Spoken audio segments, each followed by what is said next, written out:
તાત્કાલિક છેડતીની ફરિયાદમાં પકડી જેલમાં પૂરી દીધા, પાછી એની પર પાછા કરી, આમ લઈ ગયા તેમ લઈ ગયા. ઠીક છે, એ તો સંઘર્ષનો સમય છે, વયોઈ જશે. અને તમારા આશીર્વાદથી સમય પલટાશે તો ટ્રેક્ટર વાળે ઢળી જેલમાં પૂરશું. એમાં કોઈ શરમ રાખવાના નથી અમે. એમાં કોઈ કઈ શરમ બરમ એમાં કઈ રાખવાની જ ન હોય. સમાજને લૂંટે, ખેડૂતોને લૂંટે, એની ઉપર હું શરમ ભરવાની? એટલે જાહેરમાં કીધું છે કે કરવાનું જ છે. તે દિવસે જે કોર્ટ કચેરી કાયદો સરકાર હશે એ જોયું જાહે. ખેડૂતોને લૂંટ્યા, અમે વિરોધ કર્યો તો હરેશભાઈની ઉપર છે. વિસાવદરથી આમ આદમી પાર્ટીના ધારાસભ્ય ગોપાલ ઇટાલિયા છે તે અલગ અલગ જગ્યાએ પોતાના વિસ્તારમાં સભાઓ કરી રહ્યા છે. આવી જ એક સભા શુક્રવારે રાત્રે કાલસારી ગામે કરવામાં આવી હતી, જેમાં ગોપાલ ઇટાલિયાએ ભારતીય જનતા પાર્ટી પર નિશાન સાધ્યું હતું અલગ અલગ મુદ્દાઓને લઈને. અને આ દરમિયાન તેમણે વિસાવદર પોલીસને પણ આડે હાથ લીધી હતી અને પોતાના કેટલાક અનુભવો છે તે ગામના લોકો સાથે શેર કર્યા હતા. શું કહ્યું હતું અને કઈ પ્રકારની વાતચીત કરી હતી ગોપાલ ઇટાલિયાએ તે સાંભળો. ટેકાના ભાવમાં ખેડૂતોની ફરિયાદ આવી, તમે જે કીધું એમ કે કેટલાક ખેડૂતોને હેરાન કરવામાં આવે છે.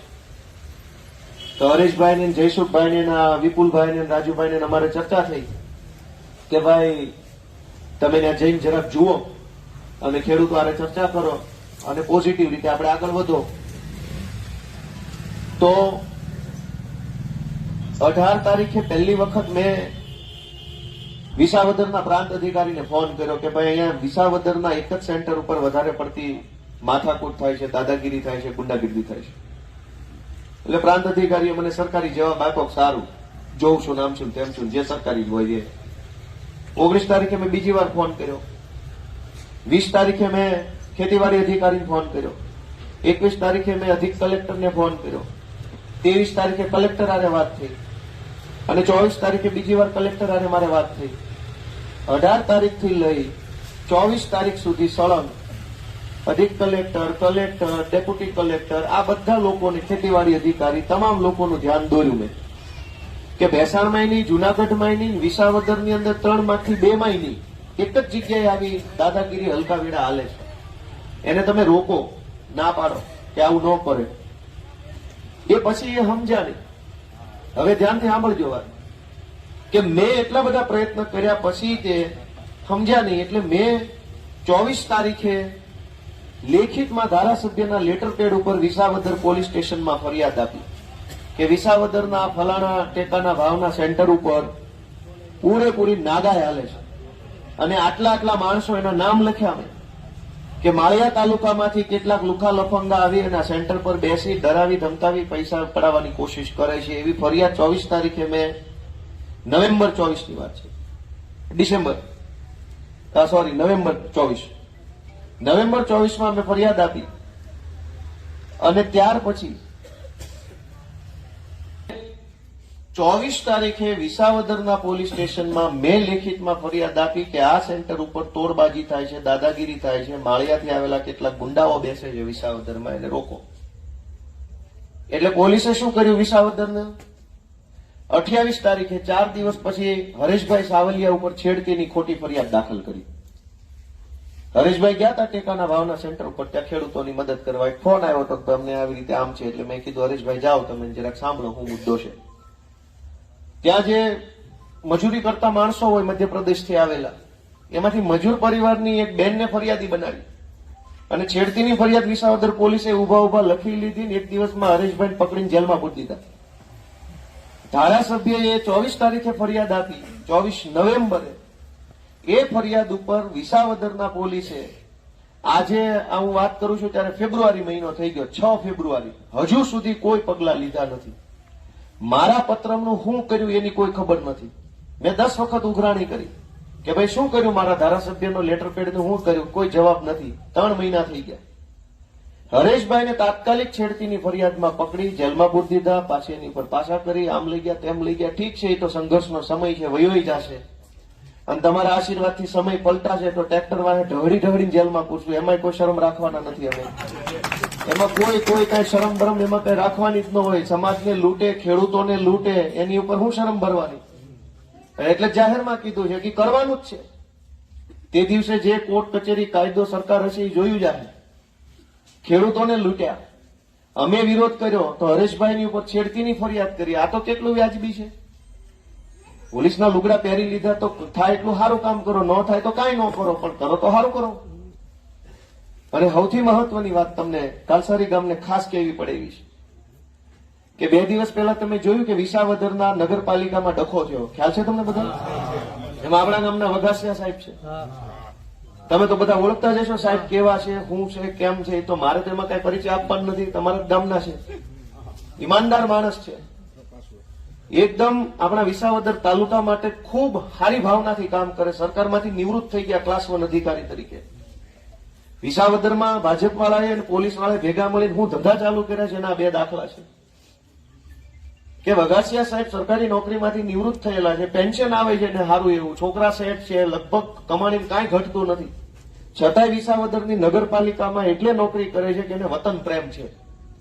એ હું જાણું છું, એને વતન પ્રેમ છે કે ભાઈ હવે બીજું તો હું લોકોને કાંઈ આપી શકું એમ નથી ખિસ્સામાં જ કાઢીને, પણ સરકારી પેનથી સહી ક્યાંક સારી જગ્યાએ કરું તો લોકોનું ભલું થાય. હવે વિસાવદર નગરપાલિકામાં ભાજપના જે કઈ કોર્પોરેટરો ચૂંટાયા છે એ તમામ લોકો નગરપાલિકાને લૂંટી રહ્યા છે. કોન્ટ્રાક્ટરો છે, કટકીબાજી કરે છે. એક કોર્પોરેટરે કચરાનો ડોર ટુ ડોર નો કોન્ટ્રાક્ટ રાખેલો છે, એક કોર્પોરેટરે લાઇટના મેન્ટેનન્સનો કોન્ટ્રાક્ટ રાખ્યો છે, એક કોર્પોરેટરને પેટ્રોલ ડીઝલનો કોન્ટ્રાક્ટ મળ્યો છે. નગરપાલિકાના પેટ્રોલ ડીઝલના બિલ બધા એના પેટ્રોલ પંપ ઉપર લઈ જવાના અથવા જ્યાંથી ભરાવે એ એના હસ્તક ભરાવાનું.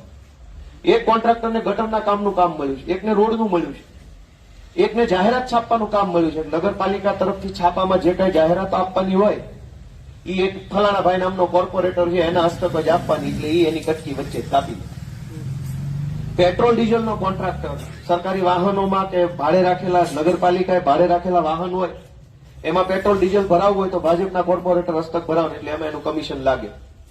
ગટરના કામમાં કમિશન, રોડના કામમાં કમિશન, સાફ સફાઈમાં કમિશન, પેટ્રોલ ડીઝલમાં કમિશન, જાહેરાતોમાં કમિશન, પછી ગટરો કે પછી સ્ટ્રીટ લાઇટ ને મેન્ટેનન્સ કરવાનું કમિશન. તમામ ચૂંટાયેલા લગભગ 1-2 અપવાદને બાદ કરતા કટકીબાજી કરે છે, બેફામ રૂપિયા નગરપાલિકામાં લૂંટે છે. વઘાસિયા સાહેબ આવ્યા, એને વતન પ્રેમ જાગ્યો, એને આવ્યા ત્યારના એ કોશિશ કરે છે કે ખોટા બિલ ઉપર હું સહી નહીં કરું, તમારા કટકી કમિશનના બિલ ઉપર મારી સહી નહીં થાય. ભાઈ એવા ખોટા કામ કરવા હું ન થયો.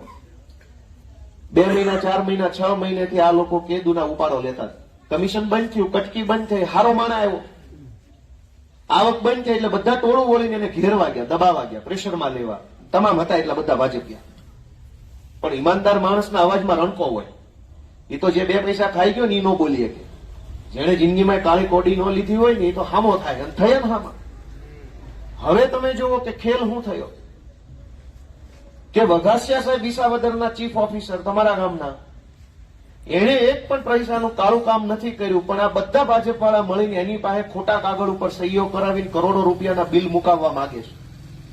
સાહેબ માન્યા નહીં, ઉપરથી સાહેબને ધમકાવવામાં આવ્યા. ધમકાવ્યા એટલે સાહેબે વિસાવદર પોલીસ સ્ટેશનમાં ફરિયાદ આપી. સરકારી માણસ તરીકે ફરજમાં રૂકાવટ કરી, સરકારી કામમાં અડચણ ઉભી કરી, મને ધાક ધમકી આપી, ખોટા કાગળો પર સહી કરવા મજબૂર કર્યો, વગેરે વગેરે વગેરે.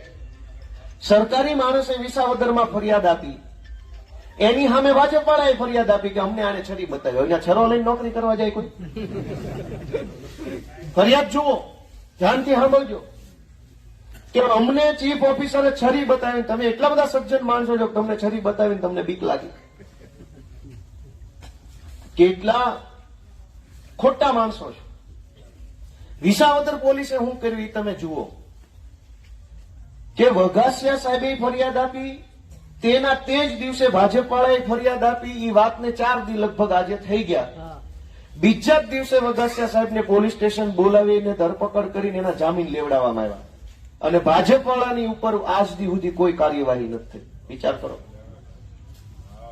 સરકારી માણસ ફરિયાદ આપે, તમે કહો તમારામાંથી કોઈ પણ સામાન્ય માણસ મામલતદારને કે ચીફ ઓફિસરને ઊંચા અવાજે 4 શબ્દો કહી દે અને મામલતદાર કે ચીફ ઓફિસર તમારા ઉપર ફરિયાદ કરે તો પોલીસ શું તમારું કરે? શું કરે? ધરપકડ નહીં, ભૂગા કાઢ નાખે. સરકારી કામમાં રૂકાવટ કરીને, સરકારને બળચણ કરીને, સરકારની આમ નુકસાની કરીને. આમાં ઊંધું થયું. ભાજપ વાળાની ફરિયાદ ધ્યાને લઈને વઘાસિયા સાહેબની ધરપકડ કરીને જામીન લેવડાવ્યા મામલતદારમાં, પણ વિસાવદરના નગરપાલિકાના ચીફ ઓફિસરે ફરિયાદ આપી કે આણે મને ધમકી મારી, તો ઈ ફરિયાદનું કાંઈ નહીં. આ આખી ટોળકી કોઈ હારો માણા વિસાવદરમાં ટકવા દેવા નથી માંગતી. જેટલા હારા માણસો જિલ્લામાં નોકરી કરવા આવે, તાલુકામાં નોકરી કરવા આવે, એટલે ભાજપની એક ટોળકી એના વિરુદ્ધમાં પડે અને ઉપર જઈને ગમે એના છેડા કરીને ભગાડી મૂકે. મારી વાત સાંભળો છો કે નહીં બધા? હવે હારો માણા અહીંયા નહીં આવે નોકરી કરવા, તો પછી તો ગમે એમ આપણે વળ ખાવું ને, આપણા તાલુકાનું, આપણા ગામનું કે આપણા ખેડૂતની નાતનું ભલું નહીં થાય. એટલે હું તમને આજે સ્પેશિયલ વિનંતી એ કરવા આવ્યો છું, જરાક તમે બધા વાતની ગંભીર નોંધ લેજો. હારા માણાની પડખે સમાજ નહીં ઉભો રહે તો કરશું શું આપણે? અને આ વાતની ગંભીર નોંધ આપણા ગામમાં જે ભાજપનું કામ કરતા ને એને હું તો વિનંતી કરું છું, તમારે જાગીને તમારા ભાજપ વાળાને કહેવું જોઈએ કે આવા હારા માણા હું કામ હેરાન કરો છો? માંડ એક હારો સરકારી માણા આવ્યો હોય, માંડ એક કંઈક સારું કામ થતું હોય, એમાંય તમને આ વસ્તુ આડી આવે છે, માત્ર ને માત્ર કાળે કમાણી કરવા. અને એટલા બધા બહુ સજ્જન માણસો વિસાવદર નગરપાલિકામાં ચૂંટાયા છે, તો હું મોટું ક્રાંતિ કરી નાખી. સરકાર ભાજપની છે, બોડી ભાજપની છે, જિલ્લા પંચાયત, તાલુકા પંચાયત, નગરપાલિકા બધું જ ભાજપનું છે. કામ કઈ કરવું નથી, ખોટા બિલ મૂકવા છે બધે. અને સહેજે જો સાહેબ આડો હાલે તો તરત બદલી. એટલે મારી તમને એક તો ઈ વિનંતી છે કે કઈક તમે બધા જ્યાં કઈ ચર્ચામાં એમાં આ મુદ્દો ખાસ મૂકજો કે આ ભાજપ વાળા આપણા તાલુકામાં કોઈ હારો માણસ ટકવા નથી દેતા.